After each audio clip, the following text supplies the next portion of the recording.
Bulatkan tekad, kuatkan hati. Negeri ini memanggilmu kawan. Belajar bergerak berbagi untuk negeri. Guru penggerak majukan pendidikan.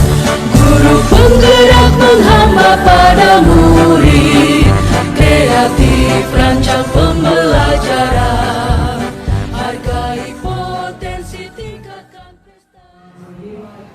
Assalamualaikum warahmatullahi wabarakatuh. Yang terhormat Kepala Sekolah SD Negeri 2 Pamijen, yang kami hormati Dewan Guru beserta staf karyawan SD Negeri 2 Pamijen. Alhamdulillahirrahmanirrahim, puji syukur kita panjatkan kehadiran Allah Subhanahu wa Ta'ala yang telah melimpahkan nikmat sehatnya kepada kita semua, sehingga pada pagi hari ini kita dapat berkumpul di ruangan ini dalam kegiatan diseminasi calon guru penggerak Angkatan 7 Kabupaten Banyumas Modul 1.4 Budaya Positif, Jumat 3 Februari 2023. Bapak Ibu yang kami hormati, berikut akan saya bacakan susunan acara pada pagi hari ini. Yang pertama adalah pembukaan, kedua sambutan, ketiga pelaksanaan diseminasi, dan keempat penutup. Untuk membuka acara pada pagi hari ini, marilah kita buka dengan bacaan basmalah bersama-sama. Terima kasih. Bapak Ibu yang saya hormati, acara selanjutnya adalah sambutan, yaitu sambutan dari Bapak Kepala Sekolah kita kepada Bapak Ahmad Yunianto SPD SD, kami persilakan.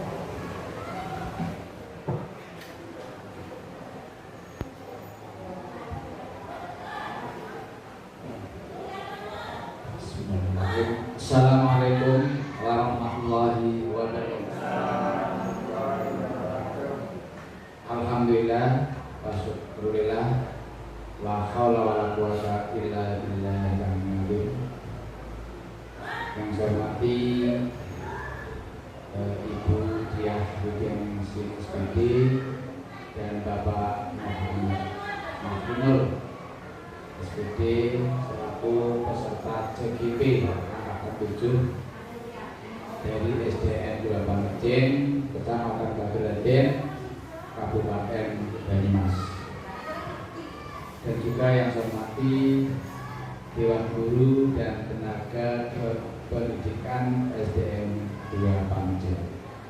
Terlebih dahulu pada kesempatan siang hari ini, marilah kita bersama-sama memanjatkan syukur kepada Allah Subhanahu wa Ta'ala atas nikmat dan ridhonya, sehingga pada siang hari ini kita bersama-sama berkumpul dalam kegiatan diseminasi budaya positif modul 1 dan 4 untuk atas nama CGP Ibu Diah Widianingsih dan Muhammad Mahfudnur. Shalawat dan salam semoga tercurah kepada junjungan kita Nabi Muhammad SAW, Nabi yang kita harapkan syafaatnya, mudah-mudahan kita semuanya mendapat syafaat utamanya di yaumul akhir. Allahumma amin. Beserta diseminasi yang saya hormati, alhamdulillah kita harus berbangga bahwa salah satu rekan kita Ibu Diah Widianingsih SPD dan Bapak Muhammad Mahfudnur dapat terpilih menjadi CGP untuk Angkatan 7. Ini merupakan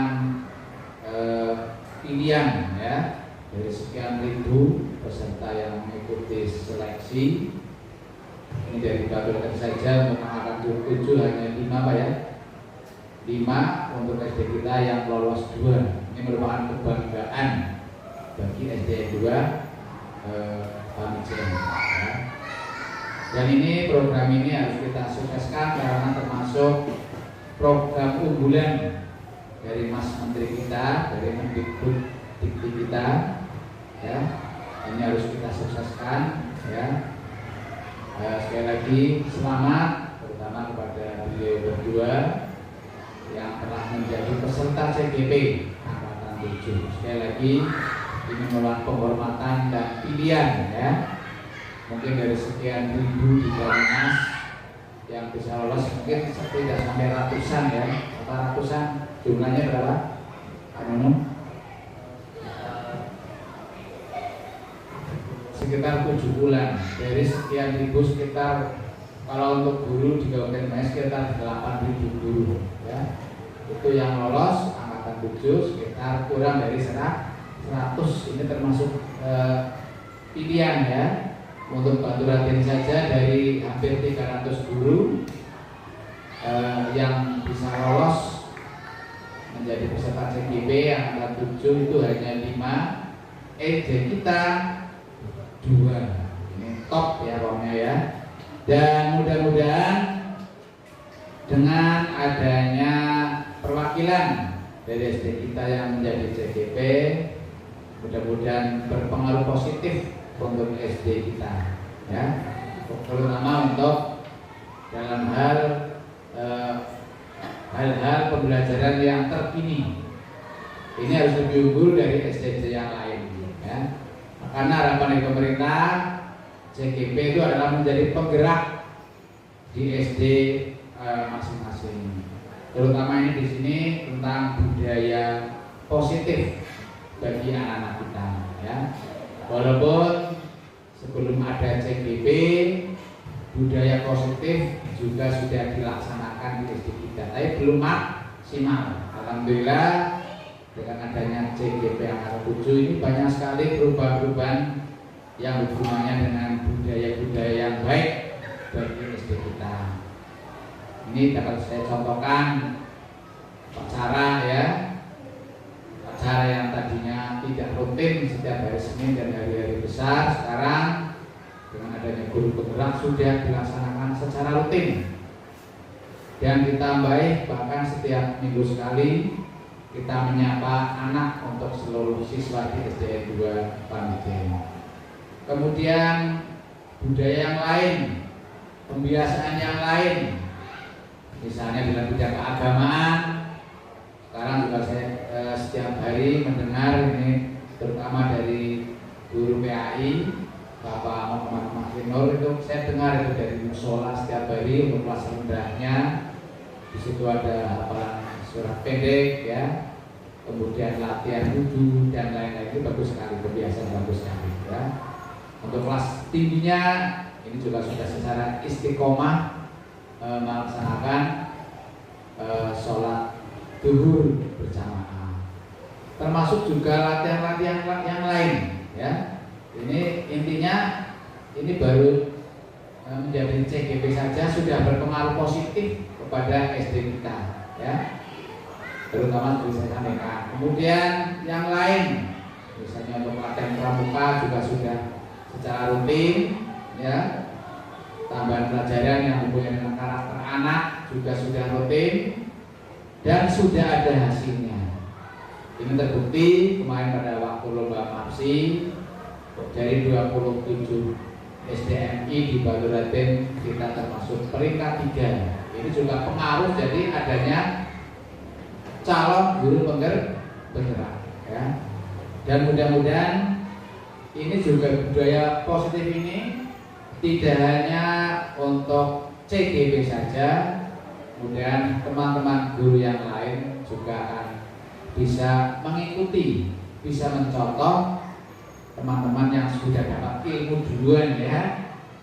CGP kan dapat ilmu dulu, baru kita sebarang teman-teman sejawat, teman-teman guru dan teknik di SDN 2 Pamijaya. Sekali lagi kami atas nama kepala sekolah merasa bangga dan senang bahwa 2 orang guru kita menjadi atau lolos untuk mengikuti calon guru penggerak yang insya Allah kurang lebih selama 6 bulan, ya, selama 6 bulan. Intinya Mudah-mudahan tadi berdampak positif untuk kemajuan SDN 2 Pamijen. Dan harapan saya juga pada CGP nantinya kalau sudah selesai sudah lulus menjadi guru penggerak, mudah-mudahan dapat menjadi contoh untuk guru-guru yang lain, dan imbasnya untuk anak kita akan lebih berprestasi baik dalam lomba-lomba akademik, non akademik maupun karakter anak akan lebih bagus dibandingkan sebelum adanya guru penggerak. Saya kira itu yang perlu saya sampaikan. Sekali lagi selamat kepada CGP Angkatan 7. Mudah-mudahan kegiatan ini selama 6 bulan berjalan dengan lancar dan sukses ya. Saya kira itu yang bisa sampaikan. Selamat mengadakan diseminasi budaya positif modul 1 dan 4 untuk beliau berdua. Mudah-mudahan dapat berjalan lancar. Saya kira tadi yang saya sampaikan. Banyak kurang yang mohon maaf. Sekian. Wassalamualaikum warahmatullahi wabarakatuh. Terima kasih kepada Bapak yang telah memberikan sambutan pada pagi hari ini. Bapak Ibu yang saya hormati, acara selanjutnya adalah acara diseminasi calon guru penggerak modul 1.4 budaya positif yang akan disampaikan oleh Ibu Dian Widianisi. Kepada beliau kami persilahkan.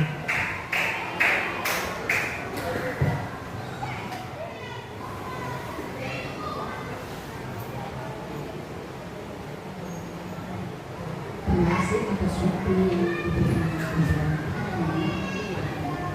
Assalamualaikum warahmatullahi wabarakatuh. Yang saya hormati Kepala SDN 2 Pamijen, Bapak Ibu SDN.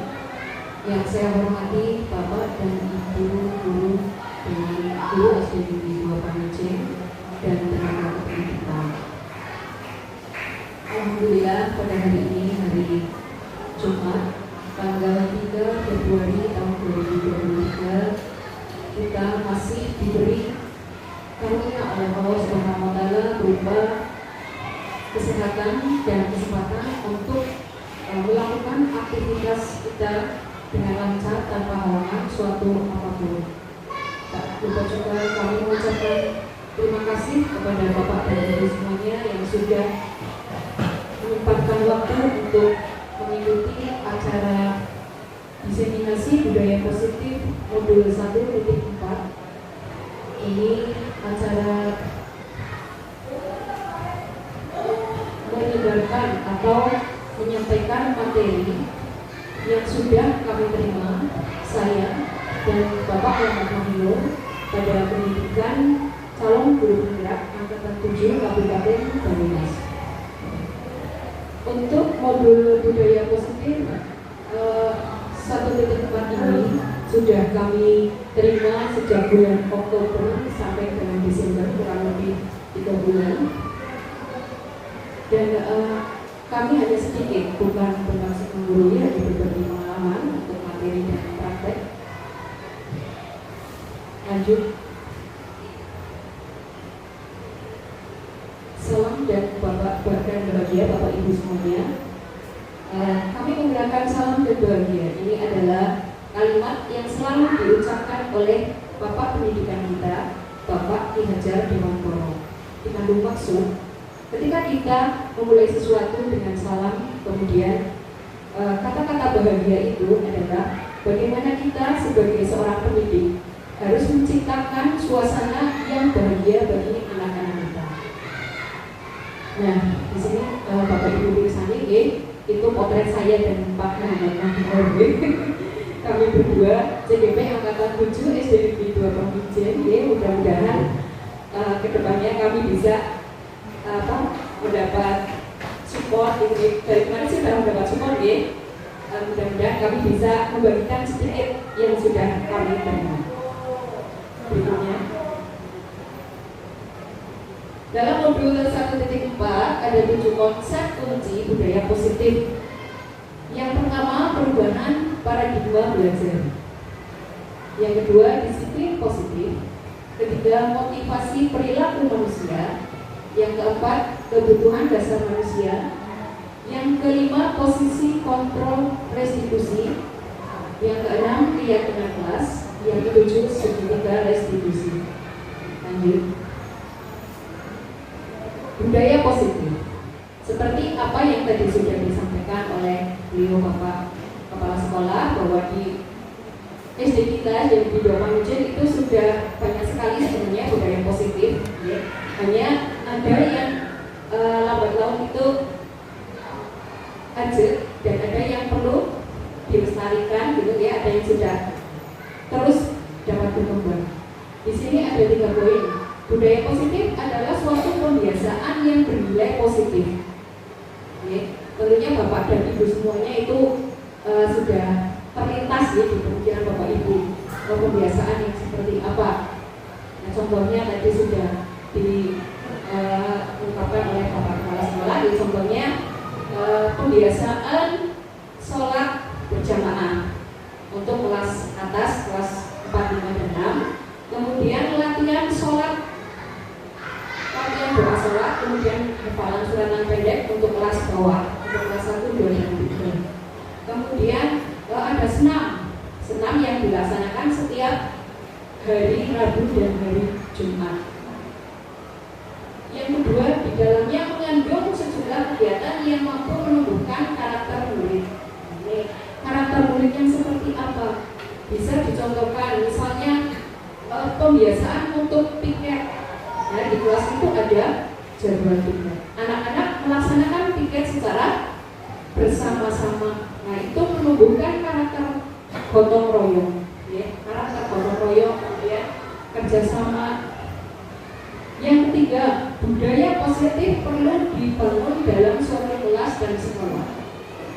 Tentu saja, ya, Bapak Ibu, ini perlu dibangun terus-menerus agar pembiasaan itu menjadi suatu kebiasaan. Apa yang sudah menjadi kebiasaan nantinya akan menjadi sebuah kebiasaan, dan kebiasaan yang terus-menerus itu akan menjadi sebuah budaya positif.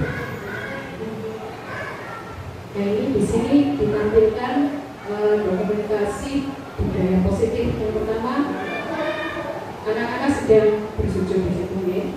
Latihan sholat berjamaah ini sudah dipandu setiap hari oleh Bapak Muhammad Manirul. Ini tidak memakai mukena karena sifatnya masih latihan sholat untuk kelas 1, 2, dan 3. Kemudian yang di tengah itu menyambut kedatangan siswa pada pagi hari berjabat tangan. Filosofinya apa itu berjabat tangan? Filosofi yang ada di dalamnya itu adalah ketika anak mencium tangan, yang muda menghormati yang lebih tua. Kemudian piket kelas. Di piket kelas seperti tadi ada nilai gotong royong, kemudian kerjasama, kebersamaan. Lanjut, memasuki yang pertama, perubahan paradigma belajar. Pembelajaran paradigma baru merupakan pembelajaran yang berorientasi pada penguatan kompetensi dan pengembangan karakter yang sesuai dengan nilai-nilai Pancasila. Ini seperti kita ketahui bersama bahwa kurikulum yang terakhir yang dicanangkan oleh pemerintah adalah implementasi kurikulum merdeka, IKM. Sebelumnya itu kurikulum 13. Nah, di dalam IKM itu ada tujuan yang hendak dicapai oleh kita bersama, ya, sebagai pelaksananya di dunia pendidikan, yaitu menuju pada pelajar yang mempunyai profil belajar Pancasila. Kemudian poin yang kedua, pembelajaran paradigma baru memastikan praktik pembelajaran yang berpusat pada murid, di mana setiap murid belajar sesuai dengan kebutuhan dan tahap perkembangannya. Ini poin yang kedua juga mengacu pada filosofi pemikirannya KHD ini Hajar Dewantara ya, bahwa pembelajaran itu harus berpusat kepada murid. Pembelajaran harus menghamba kepada murid. Menghamba itu bukan menibah-nibah, bukan kita memohon-mohon, bukan maksudnya kita melibatkan aktivitas siswa ketika pembelajaran. Bagaimana siswa bisa lebih kreatif lagi dalam pembelajaran di kelas. Bagaimana siswa terjun langsung apa sebenarnya mereka inginkan untuk belajar. Bagaimana metode yang harus kita pilih. Lanjut. Perubahan paradigma teori kontrol. Ilusi kontrol. Ilusi guru mengontrol murid. Ilusi bahwa kritik akan membuat orang merasa bersalah. Itu dapat menguatkan karakter. Ngomong kritik dapat membuat orang merasa bersalah, itu akan menguatkan karakter. Ilusi bahwa semua penguatan positif, efektif, dan bermanfaat. Yang keempat, ilusi bahwa orang dewasa memiliki hak untuk memaksa. Ilusi guru mengontrol murid dari luar. Ya. Kemudian itu ada yang kedua, kritik dari guru, misalnya guru ada muridnya yang bermasalah. Guru hanya mengkritik, ya, buat kamu itu salah, kamu tidak boleh melakukan ini. Kamu jelas bersalah, kamu dihukum begini, kamu tidak mengerjakan PR, kamu harus menulis permintaan maaf 100 kali di dalam buku catatan. Nah, ini ilusi bahwa kritik dan hukuman itu membuat orang merasa bersalah. Kemudian ilusi bahwa penguatan positif, efektif, dan bermanfaat. Contohnya, di dalam kelas ketika ada anak yang benar menjawab pertanyaan, kita ajukan jempol. Bagus. Sip. Oh, apakah itu akan bermanfaat? Kemudian yang keempat, orang dewasa memiliki hak untuk memaksa. Nah, ini sifatnya hukuman ya. Misalnya anak melakukan kesalahan, kamu dihukum seperti itu. Kamu tidak memakai atribut, tidak memakai sepatu hitam pada saat upacara bendera, kamu dihukum seharian misalnya seperti itu. Berikutnya, ini kita sebagai pendidik, ini ada sesuatu yang harus kita pelajari karena sekarang yang disenangkan itu adalah teori kontrol. Ada perubahan yang dahulu itu paradigma stimulus respon berubah menjadi teori kontrol. Di sini siapa sesungguhnya yang memiliki kontrol? Nah, ini ada coba stimulus respon itu ada, kita mencoba mengubah orang agar berpandangan sama dengan kita. Dalam teori kontrol kita berusaha memahami pandangan orang lain tentang kita. Perilaku buruk dilihat sebagai suatu kesalahan. Semua perilaku memiliki tujuan. Orang lain bisa mengontrol saya. Pada stimulus teori kontrol, pada teori kontrol hanya ada yang bisa mengontrol diri Anda. Saya bisa mengontrol orang lain. Anda tidak bisa mengontrol orang lain. Pemaksaan ada pada saat bujukan gagal. Kolaborasi dan konsensus menciptakan pilihan-pilihan baru. Model berpikir menang kalah, model berpikir menang. Ada poin terakhir, model berpikir menang kalah. Ketika ada sebuah kasus, siswa ya ada pertengkaran, kamu salah, kamu yang benar. Kamu kalah, kamu yang menang. Tapi pada teori kontrol, model berpikir menang-menang. Tidak ada yang salah. Kita buat siswa menyadari kenapa ia melakukan sesuatu dan harus memperbaikinya tanpa kita membuat dia terpaksa harus muncul dalam diri mereka sendiri. Jadi semuanya menang ya, yang memukul misalnya yang memukul menang, yang dipukul juga menang. bagaimana kita menumbuhkan kesadaran dalam diri anak-anak kita bahwa tidak ada yang kalah dalam hal itu, dalam suatu kasus, sehingga kesadaran itu muncul dari dalam diri sendiri. Prinsip. Lanjut. Bagaimana seseorang bisa berubah dari paradigma stimulus respon kepada pendekatan dari kontrol?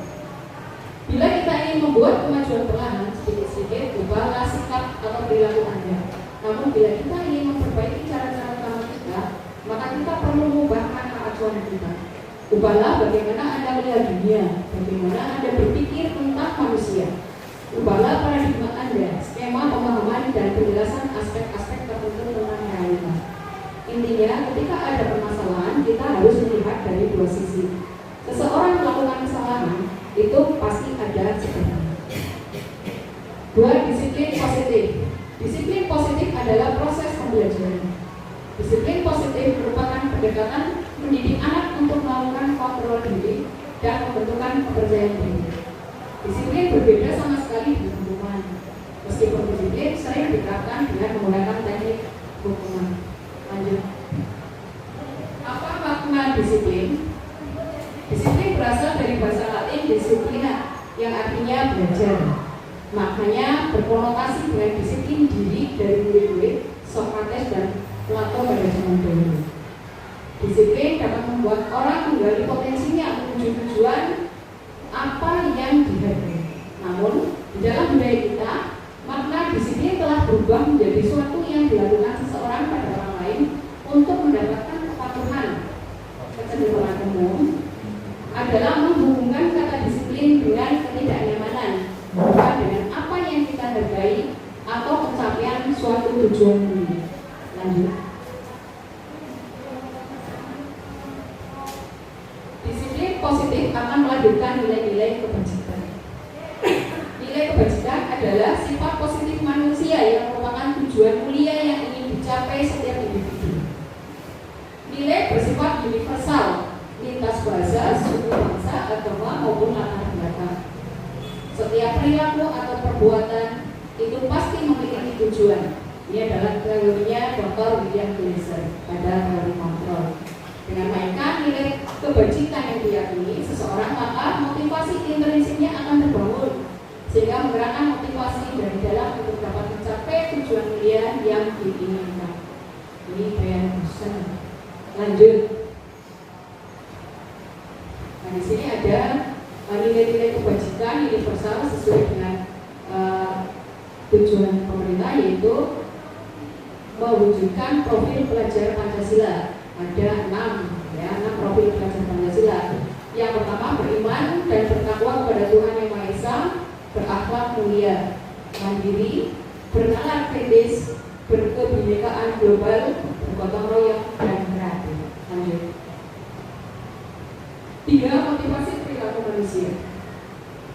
Perilaku manusia ada 2 motivasinya, yaitu yang bersifat eksternal dan internal. Untuk menghindari ketidaknyamanan atau hukuman, apa yang akan terjadi apabila saya tidak melakukannya? Nah, ini berasal dari luar, berarti ekstrinsik. Untuk mendapatkan imbalan dari orang lain atau institusi, apa yang akan saya dapatkan apabila saya melakukannya? Ini juga termasuk dalam motivasi eksternal. Untuk menghargai diri sendiri, saya akan menjadi orang yang seperti apa bila saya melakukannya. Itu berasal dari dalam diri sendiri. Jadi ini motivasi internal. Nah, inilah tujuan disiplin positif pendidikan kita. Ini ada gambar bapak pendidikan kita, Yayasan Mantoro. Beliau dalam istilah merdeka itu mendeskripsikan, menurut Yayasan Mantoro, merdeka itu artinya tidak hanya terlepas dari perintah, akan tetapi juga cakap untuk memerintah diri sendiri.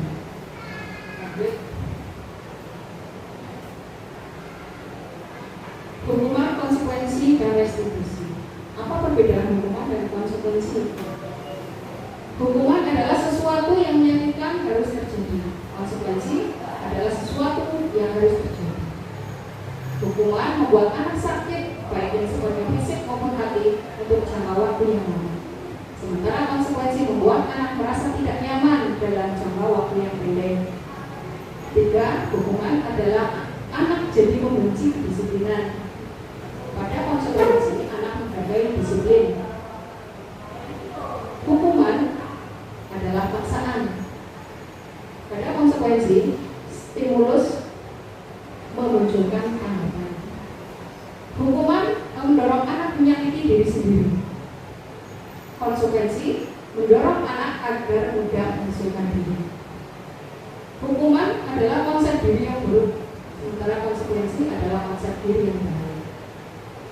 Hukuman anak belajar untuk menyembunyikan kesalahan, sementara jika konsekuensi anak belajar untuk mengambil pengetahuan. Hukuman contohnya marah, merasa bersalah, dipermalukan, merasa tidak dihargai.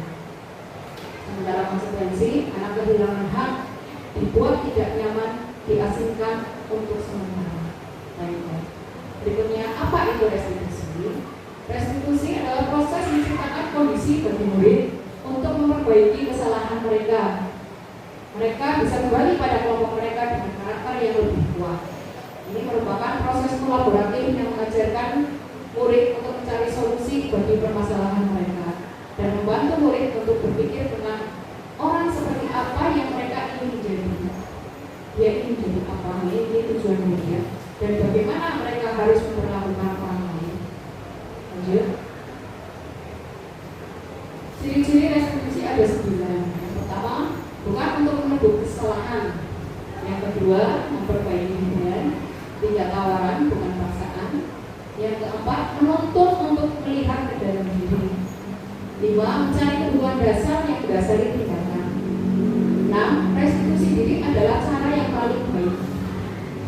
Yang ketujuh, restitusi terfokus pada karakter bukan tindakan. 8. Restitusi fokus pada solusi. 9. Restitusi mengembalikan murid yang berbuat salah pada kelompoknya. Lanjut. Ini Bapak dan Ibu semuanya. Seseorang melakukan sesuatu itu untuk memenuhi kebutuhan dasar manusia. Kebutuhan dasar manusia ada 5. Kebutuhan dasar untuk bertahan hidup atau survive, contohnya kesehatan, rumah, aman. Yang kedua, cinta kasih, sayang, love and belonging.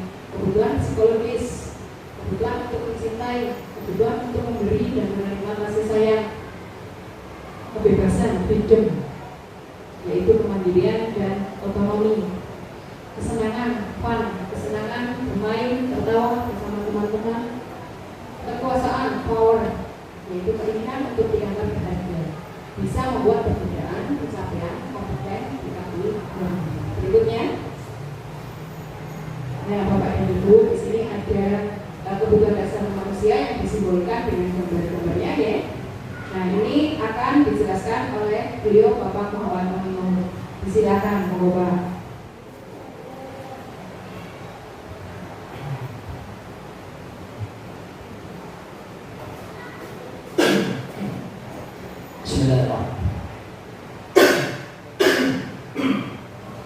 Bismillahirrahmanirrahim. Assalamualaikum warahmatullahi wabarakatuh. Bismillah, alhamdulillah, wassalatu wassalamu ala rasulillah wa ala alihi wa sahbihi wa mawala. Rabbi shrah li sadri wa yassir li amri wahlul 'uqdatam min lisani yafqahu qawli. Subhanaka la ilma lana illa ma 'allamtana innaka antal alimul hakim. Yang terhormat Bapak Kepala Sekolah SD Negeri 2 Pamijen, Bapak Ahmad Yunianto, SPDSD. Yang saya hormati Bapak Ibu Guru dan tenaga pendidikan SD Negeri 2 Pamijen yang saya hormati juga. Pertama-tama marilah kita panjatkan puji syukur kehadirat Allah atas limpahan nikmatnya sehingga pada siang hari ini kita dapat berkumpul di sini dalam keadaan sehat walafiat. Sholawat serta salam semoga tercurahkan kepada junjungan kita Nabi Agung Muhammad Sallallahu Alaihi Wasallam beserta para keluarganya, para sahabatnya. Semoga sampai kepada umatnya dan kita termasuk umatnya. Allahumma amin. Bapak Ibu yang saya hormati, mohon maaf apabila suara saya terdengar gebradak, tidak seperti sebelumnya Ibu Diah Widianingsih. Pada kesempatan yang berbahagia ini saya akan menyampaikan sedikit materi yang saya peroleh bersama Ibu Diah ketika mengikuti program Guru Penggerak Angkatan 7. Ya, setelah tadi kita sudah mengikuti menyimak Ibu Diah Widianingsih memaparkan materi tentang disiplin positif dan lain sebagainya sampai kebutuhan dasar manusia, tadi sudah disinggung bahwa kebutuhan dasar manusia ada 5. Yang pertama kebutuhan bertahan hidup, kebutuhan kasih sayang dan rasa diterima, kebutuhan penguasaan, kebutuhan kesenangan dan kebebasan. Ya, kelima kebutuhan itu yang mempengaruhi setiap anak, bahkan bukan anak, setiap orang itu melakukan suatu tindakan. Misal kasih sayang dan rasa diterima. Setiap orang itu pasti akan melakukan kegiatan agar dirinya bisa diterima, entah itu di kelas, di lingkungan masyarakat, ya, ataupun di tempat manapun, ya, karena sesungguhnya manusia itu membutuhkan rasa sayang, kasih sayang. Ibaratnya ketika kita tinggal di rumah, ya, kita dikasih makan, ya, misal bedanya ketika di rumah sama di penjara, maaf, ya. Kalau di rumah dikasih makan juga dikasih sayang. Kalau di penjara dikasih makan, ya, kita tidak bisa mendapat kebutuhan kasih sayang itu. Ya. Kemudian penguasaan, ya, ini adalah kebutuhan orang, bahwa orang itu ingin menguasai orang lain. Orang yang memiliki kebutuhan penguasaan ini biasanya cenderung ingin menguasai orang lain, cenderung suka mempengaruhi orang lain dan tidak suka diatur orang lain. Selanjutnya adalah kebutuhan kesenangan, di mana setiap orang itu mempunyai kebutuhan ini, melakukan segala sesuatu agar dirinya mendapatkan atau merasa senang. Dan yang keempat adalah kebutuhan kebebasan, di mana orang yang memiliki kebutuhan kebebasan itu melakukan hal-hal yang cenderung tidak sesuai dengan aturan, cenderung sesuka hati, ya, seperti itu. Pak, kok tidak ada kebutuhan belajar? Ya, menurut saya memang ini kebutuhan 5 kebutuhan yang bersifat jasmani, ya, atau psikis. Ya, kalau menurut saya sebagai guru agama memang, ya, bisa jadi yang kita tidak sukai itu baik bagi kita, dan yang kita sukai itu tidak baik bagi kita. Itu pandangan saya. Walaupun itu yang tadi sampaikan memang benar adanya, sesuatu manusia itu cenderung memiliki kebutuhan 5 dasar kebutuhan itu. Selanjutnya dihukum oleh penghargaan. Loh, maksudnya apa ini? Dihukum oleh penghargaan. Penghargaan maupun hukuman adalah cara-cara mengontrol perilaku seseorang yang menghancurkan potensi untuk pembelajaran yang sesungguhnya. Tindakan belajar itu sendiri adalah penghargaan sesungguhnya penghargaan justru sama seperti menghukum seseorang. Pada saat saya mendapatkan teori tentang ini ya, pada awalnya memang saya bingung. Maksudnya kenapa penghargaan itu bisa menjadi sebuah hukuman, padahal kita sering memberikan penghargaan atau reward kepada anak didik kita. Nah, setelah kita nalar ya, saya paham bahwa maksudnya dalam proses pembelajaran ya, seseorang itu benar-benar, siswa benar-benar belajar atas kemauannya, tidak dipengaruhi orang lain. Maksudnya belajar karena dalam dirinya ya, sendiri itu ingin belajar atau membutuhkan belajar, seperti itu. Jadi belajar itu harus dalam diri ya.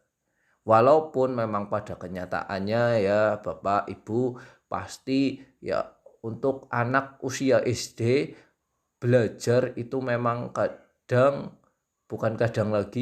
sering itu dipengaruhi oleh faktor eksternal. Misal itu tadi reward, hadiah, entah itu dari guru atau orang tua. Kemudian juga karena takut mungkin hukuman atau konsekuensi dari orang tua di rumah atau guru di sekolah.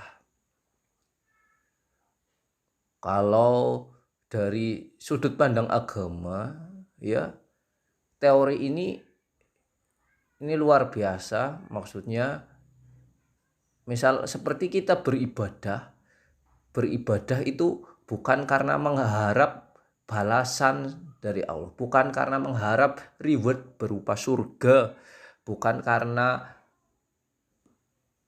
takut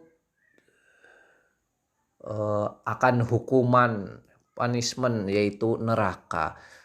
Beribadah itu memang semata-mata hanya mencari ridho Allah, bukan surga, neraka, atau bahkan pujian dari orang lain. Tapi memang pada kenyataannya orang-orang awam ya, katakanlah orang-orang awam itu cenderung melakukan ibadah itu belum langsung karena ridho Allah. Begitupun dalam belajar. Saya yakin untuk anak usia SD itu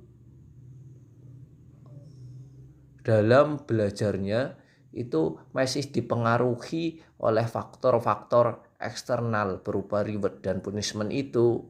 Ya, hanya 1-2 anak siswa yang mungkin bisa menempatkan dirinya bahwa belajar itu adalah keinginannya, bukan karena sesuatu dari luar. Kemudian masih dalam dihukum oleh penghargaan, saat kita berulang kali menjanjikan hadiah kepada anak-anak agar berperilaku bertanggung jawab, atau kepada seorang murid agar mempelajari sesuatu yang baru, atau kepada seseorang karyawan agar melakukan pekerjaan yang berkualitas, kita sedang berasumsi mereka tidak dapat melakukannya atau mereka tidak akan memilih untuk melakukannya. Nah, itu teori tentang dihukum oleh penghargaan. Maksudnya anak ya itu tidak mau belajar.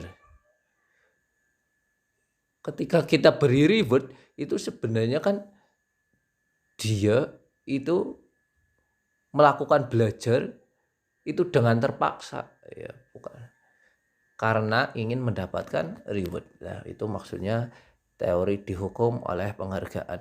Selanjutnya adalah posisi kontrol restitusi. Ada 5 posisi kontrol restitusi. Yang pertama adalah penghukum, pembuat orang merasa bersalah, teman, pemantau, dan manajer.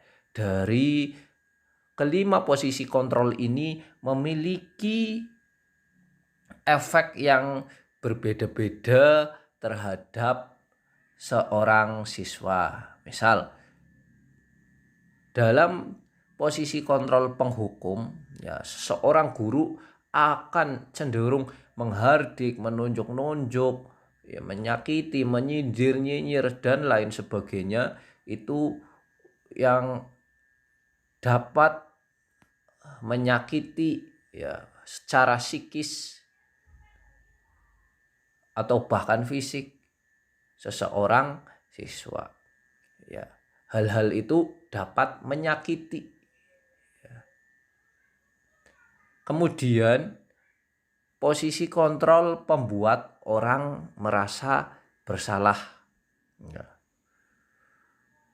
Posisi ini biasanya seseorang guru itu berceramah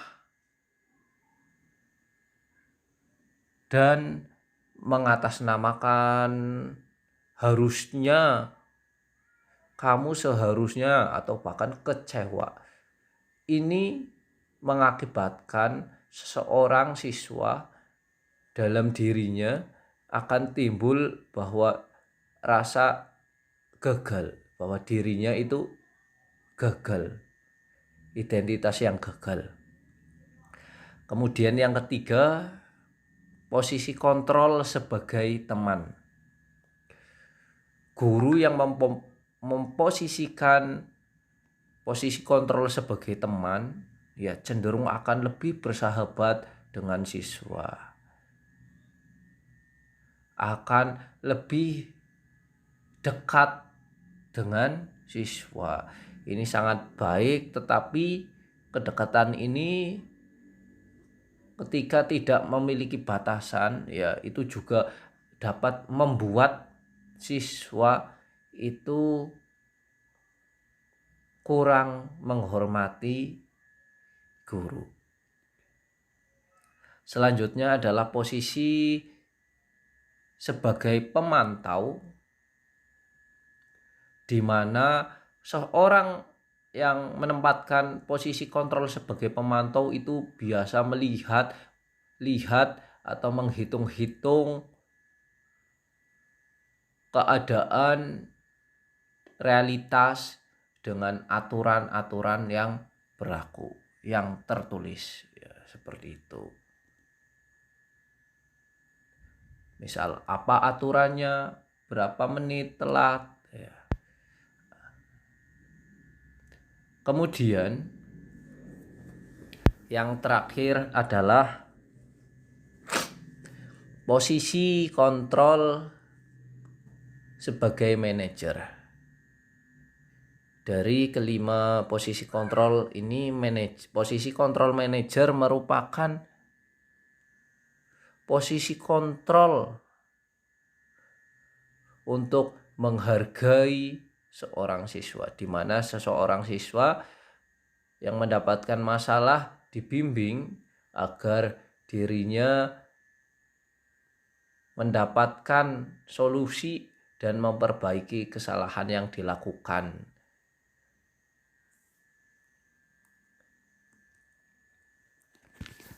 Selanjutnya adalah keyakinan kelas.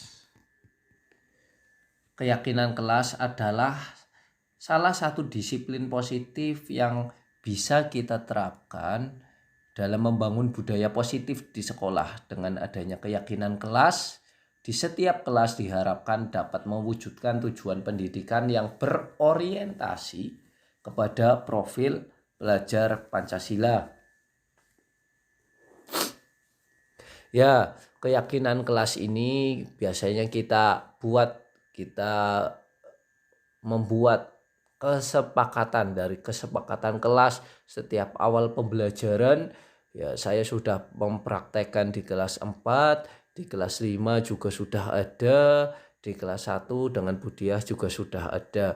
Ya, setiap awal pembelajaran kita membuat kesepakatan seluruh siswa itu membuat kesepakatan apa yang ingin disepakati, apa aturan-aturan atau hal-hal yang boleh dan tidak boleh dilakukan ketika sedang pembelajaran. Semua siswa itu berhak menyampaikan pendapatnya, setuju dan menolak kesepakatan yang dirasa tidak sesuai dengan dirinya. Kesepakatan disusun dan dikembangkan bersama-sama. Kemudian guru memantau, memberi masukan agar proses pembuatan kesepakatan dapat berjalan lancar dan sesuai dengan kebutuhan pembelajaran.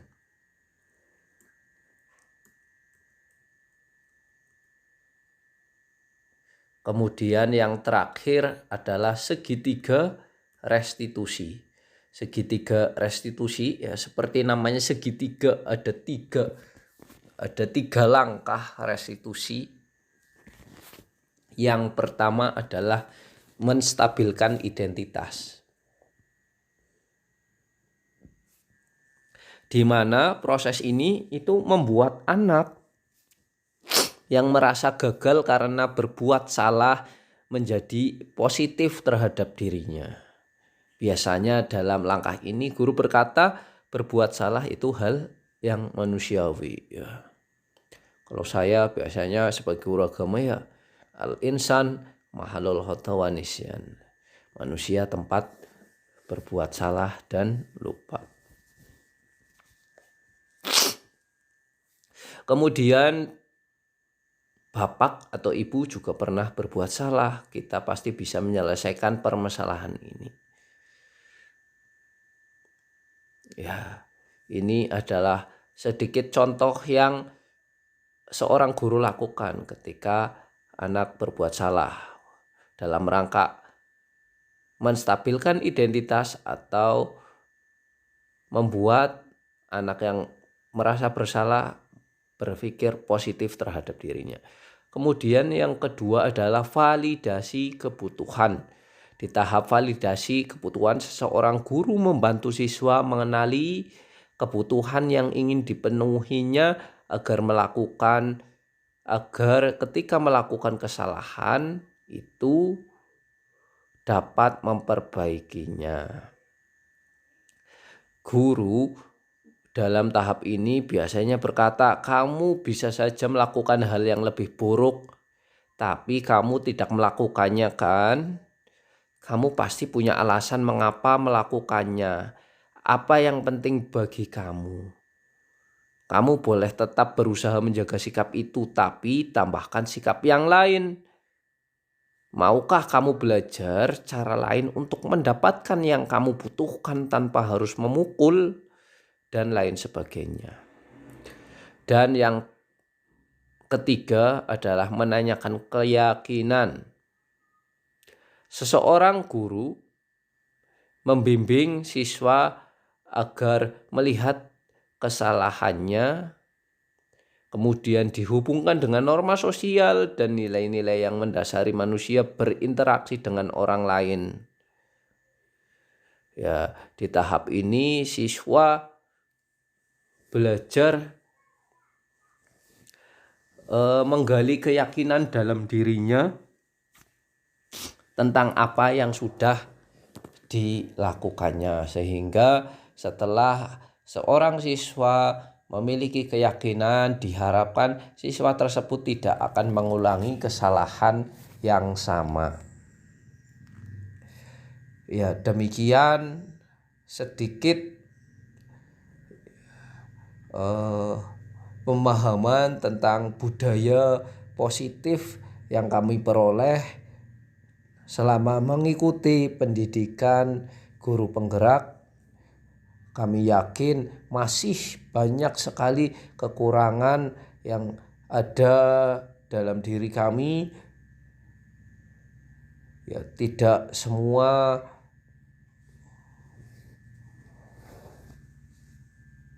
orang yang mengikuti guru penggerak itu tidak atau kurang hebat. Kami yakin kami juga harus banyak belajar dari Bapak Ibu, terutama Bapak Ibu yang sudah memiliki jam terbang lebih banyak. Demikian dari kami sedikit, semoga dapat memberi manfaat.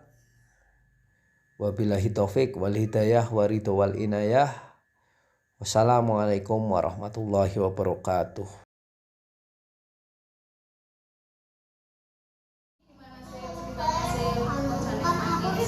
Aku kan lagi di sini. Nah, terus kamu bawa kafe sama itu kan itu baru ke sini sama Nina, sama anak. Nah, terus bilang gini, aku juga duduk kok.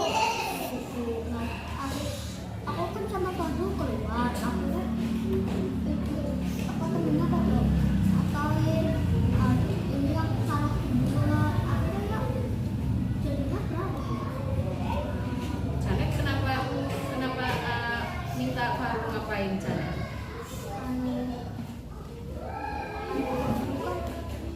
Ngatain Faru rusakin ketapelnya Arsil.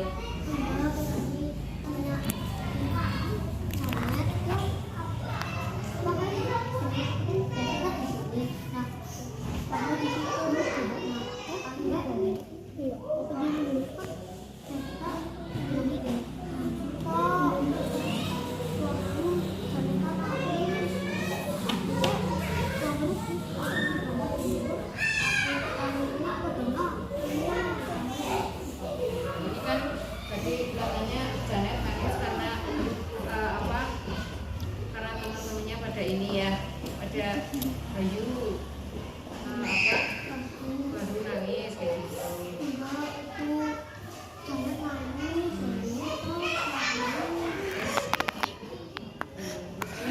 Janet sebenarnya benar. Janet kan minta Faru minta maaf kan?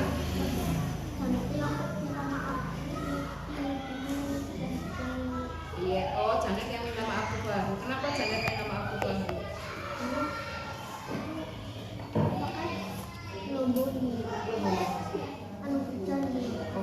Bercandanya gimana? Janet? Kamu ngerusakin punya aku ke kapel. Itu akhirnya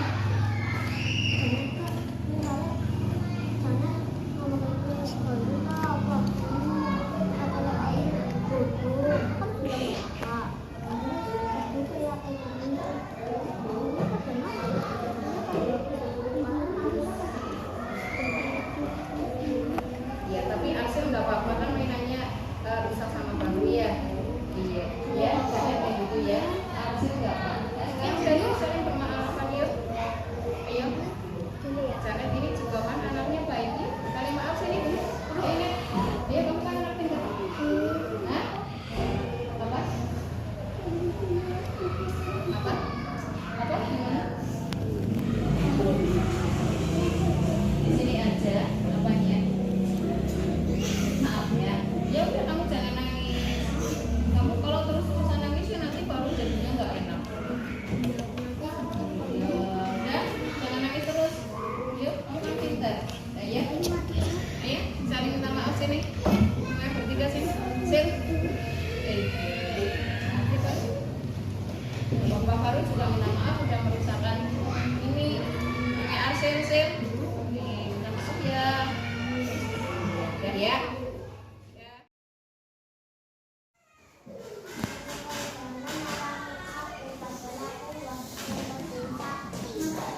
Kan marah sama Citra padahal nggak mau nunjukin sakti kak dia gitu. Kenapa sih marah-marah? Sakti ya kalau mainan itu nggak usah marah-marah. Apa Citra dia bener ngomongin sakti? Enggak. aku lari-lari. Lari-lari ya. Terus sakit sama Om Ijol. Sakti sama Om kejadian apa ya? Lapangan. Oh, kamu nyari-nyari.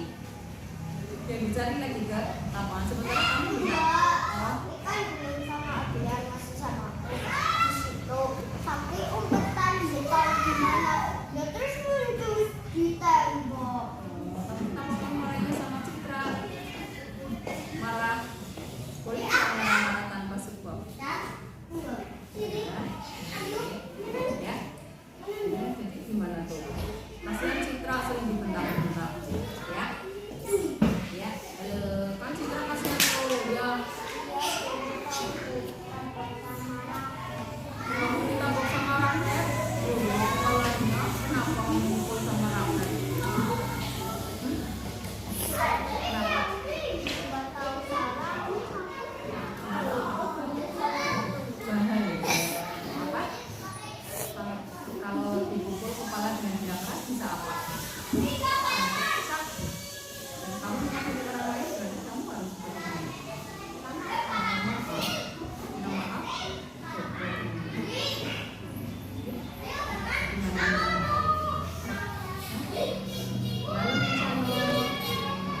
Minta maaf nggak? Hah? Minta maaf. Siapa kamu tadi? Dia tuh peminta maaf.